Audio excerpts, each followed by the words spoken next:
So a couple of weeks ago, something big happened. Microsoft laid off over 9,000 employees, and almost immediately this conversation shifted. Xbox is dying, Sony is winning, the console wars are finally over.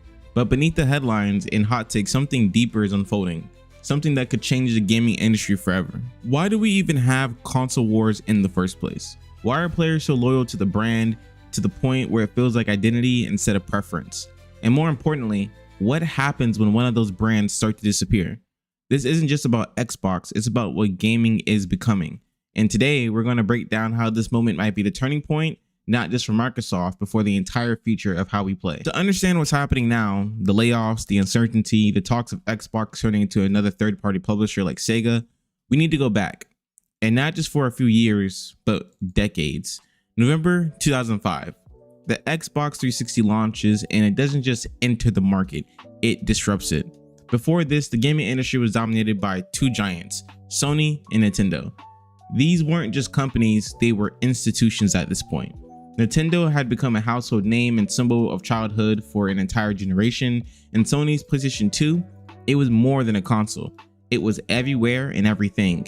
It was a DVD player, a gaming system, and a gateway into a new era of media. At the time, no one expected Microsoft, a company rooted in software and PC hardware, to step into this arena and make a dent. But they did. And it all started in 2001 with the original Xbox. It wasn't pretty, it wasn't sleek, it wasn't culturally accepted right away, but what it was bold. It came packaged with features we take for granted now. A built-in hard drive, native Ethernet for online play, analog triggers, and some pretty cool exclusives for the console. And then came Xbox Live. The moment Microsoft introduced a full online infrastructure, it changed everything. Suddenly, you weren't just playing games alone in your room or inviting friends to come over to your house. You were playing with the world. We had voice chat, friends lists, online leaderboards. There wasn't just gaming anymore. It was a community. Sony felt the heat badly. The PS2 had crushed the Dreamcast, crushed the GameCube, but Xbox didn't die. It adapted. It learned from this moment. So when 2005 hit and Microsoft dropped the 360 a full year before the PlayStation 3, Sony found themselves in unfamiliar territory, trying to play catch up. And that's where this all really begins, the console war. It wasn't just about hardware, it was about identity. It was cultural. Were you Xbox Live or PSN? Were you playing Gears of War or God of War? Call of Duty with party chat, or hoping that your PS3 headset didn't cut out in the lobbies? And these choices mattered, because gaming for a lot of us wasn't just a hobby. It was how we made friends, how we spent our weekends, how we bonded. You didn't just own a console, you defended it. There were forums, fanboys, debates over exclusives, frame rates, UI design. It got messy over the years. It got passionate, but underneath all of it was something pure. We were living through one of the most competitive, innovative, and exciting eras in gaming history. But here's where things started to shift. By the time the Xbox One launched in 2013, something had changed. Microsoft made missteps. The always online requirement, bundling with the Kinect, mixed messaging. Sony, on the other hand, leaned hard into what gamers wanted, which was power, exclusives, and simplicity. And slowly, Xbox lost ground. The PlayStation 4 outsold the Xbox One by tens of millions of units.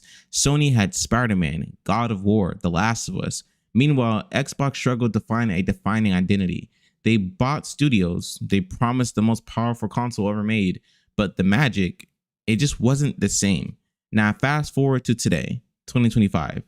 We're looking at layoffs, studio closures, and whispers of Xbox moving away from hardware. Game Pass is growing, yes, but the soul of Xbox as a platform feels fractured. Titles like Starfield and Redfall didn't land the way they were supposed to, and now it feels like the end of something. Which leads to the real question. Why are people so loyal to their console? Why are gamers willing to fight tooth and nail for a logo? Why do people still defend these brands like they're sports teams? Because for a lot of us, they're tied to memories. We remember booting up Halo 3 at midnight with friends. We remember the red ring of death and waiting 3 weeks for our console to return. We remember PSN going down for weeks, holding our first DualShock in our hands, and learning to reload in Gears of War with that perfect timing. These boxes weren't just devices, they were our childhoods, our escapes, our Friday nights, and when one of them starts to fade, like Xbox is arguably doing right now, it feels like losing a part of that history. So here we are. One company seems to be stepping away from the battlefield and the other is thriving. But the war, it might finally be ending. And that raises the biggest question of all: what happens to all of us when there's nothing left to fight for? And for years, we were spoiled. Xbox gave us games like Halo, Gears of War, Mass Effect, games that didn't just define the console, they defined an entire era. LAN parties, Mountain Dew fueled weekends, multiplayer lobbies that felt like home. That was the Xbox identity, being bold, loud, and unforgettable. And on the other side, Sony was building a legacy of its own with Uncharted, God of War, and The Last of Us. These weren't just games, they were statements and experiences, single-player epics that made you feel things most movies couldn't even touch. In this rivalry, it worked. Both companies were at their best, not just because they wanted to win, but because they had to. Gamers were reaping the benefits of that pressure: better stories, stronger hardware, studios pushing the boundary just to stay in the race. But then 2017 happened. The moment that changed everything, and possibly the moment that began Xbox's slow unraveling: Game Pass. At first, it felt like a revolution. For the first time in gaming history, you could subscribe like Netflix and instantly have access to hundreds of games. And not just old indie titles or shovelware that honestly you would never play anyways, but big games, launch titles, AAA releases on day one. And it was cheap, almost too good to be true. For gamers, it was a dream come true. Access, affordability, convenience, but for the industry, it marked a shift. A subtle one at first, but one that would grow louder and more divisive as the years went on. Suddenly, the fun console war conversation changed, and it wasn't just which games are better anymore. It became tribal. Sony's greedy, Xbox has no exclusives, PlayStation is killing creativity with their expensive games, Game Pass is killing the industry. And under all of it, something sadder was happening. Something most of us didn't want to admit. The war wasn't fun anymore. It wasn't about pushing each other forward, and it wasn't about celebrating great games on both sides. It became about winning, even if it meant watching the other side burn. And slowly, Xbox's creative output started to dry up. Where were the new Halo games, the next Gears of Wars, the next Mass Effect? They had the studios, they had the money, but the magic, it just wasn't showing up anymore. Meanwhile, Sony doubled down, and not just on exclusives, but on identity. Over the last few years, they delivered something big with Ghost of Tsushima, Horizon, Spider-Man. They reminded people what they stood for, which was bold storytelling, cinematic worlds, and unforgettable characters. And now, 8 years after Game Pass launch, we're looking at studio closures, mass layoffs, and an Xbox brand that feels more lost than ever. And still, the question lingers: why are we like this? Why do we pick sides? Why do we treat gaming platforms like sports teams, defending billion-dollar companies like they're our family members? Because somewhere along the way, it stopped being about games and it became about belonging. We tied our identities to these consoles, to these memories, the friendships, the feelings that we had when we were 13 years old.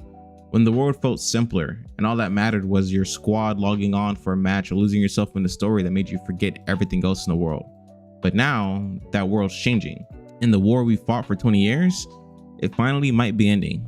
As Xbox shifts its focus towards AI and software, it really does feel like the console war, at least as we've known it so far, is coming to an end. But when we look back, what did we actually gain from all this? There was a time when the console war felt like fun, a playful rivalry back and forth that pushed innovation, sparked creativity, and gave us some of the best games we've ever played. It was about raising the bar, not tearing each other down. But somewhere along the line, it changed. It stopped being about celebrating games and started being about which side was winning. We traded in our excitement for exclusives and quality storytelling for petty arguments on Twitter and console sales charts. And maybe that's the saddest part of all of this. But here's the truth: none of that matters. The only thing that ever mattered, the only thing that should matter, is the creation of great games. Games that move us, games that challenge us, and games that bring us all together. If this really is the end of the modern console war, maybe that's not such a bad thing. Because maybe, just maybe, now we can get back to what made gaming special in the first place. Not the war, but the stories. Thanks for watching.